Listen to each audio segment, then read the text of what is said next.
Big Rab says, stop talking nonsense. Roll will be there next year no matter what. His win rate is 60%. I've just read that.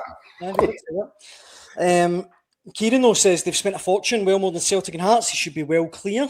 And on tomorrow night's game, Peter Ferguson says, why would Celtic want Hearts to gain a point? Rangers are serial bottlers. P. McLaughlin says Hearts play twice before Celtic kick another ball. 1 point for them would be great encouragement for us.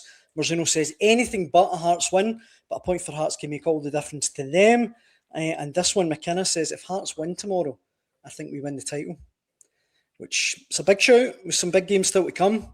You know that I've been riding the big maroon horse now for consistently over a number of weeks when other people are wanting to jump halfway through the race.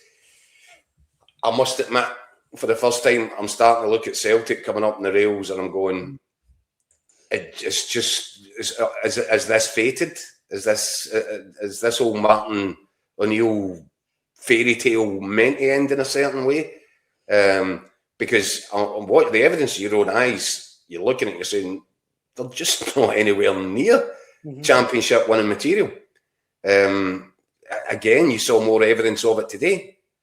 And yet, game by game, week by week, he just keeps putting three more points on the board. And he's now in this situation where he could end it with a league and cup double. That's astonishing if he does that. It is astonishing, and especially when you consider, right, so the first sort of remit for Danny Rowe, 100% Andrew Kavanagh would have said, cut that gap.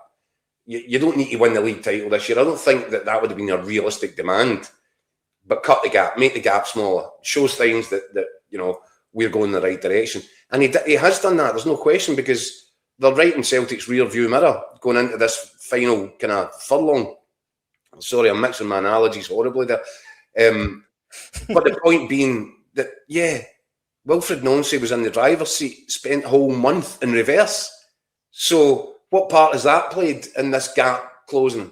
Yeah. And what part has the sort of ineptitude that Celtic's board have displayed in the transfer market, what part is that? That's played a part. Yep. However, how does that get fixed? Because if it's the same guys making the same mistakes this summer, then that gap, who knows where it goes? It's actually becoming impossible to predict. You're even looking at a potential situation now with St Mirren, who are in a nosedive. I know. So they go at Hampden, have one of the greatest days in their history and get relegated in the same season, potentially.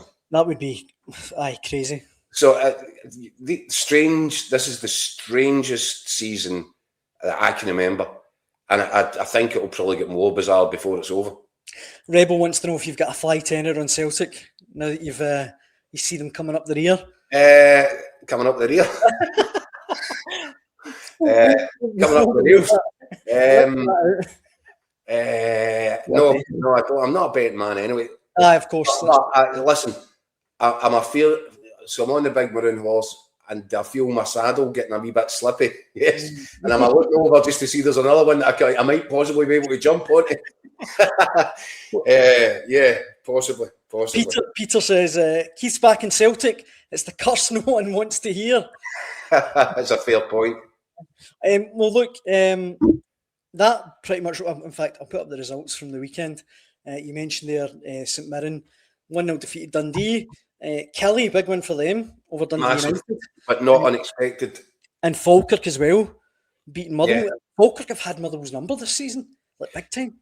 Well, John McGlynn, we're talking about guys being tactically astute. John McGlynn, I think he came up against Bertolascu for the first time, and for 45 minutes his team was played off the pitch, just like everybody else has been played off the pitch.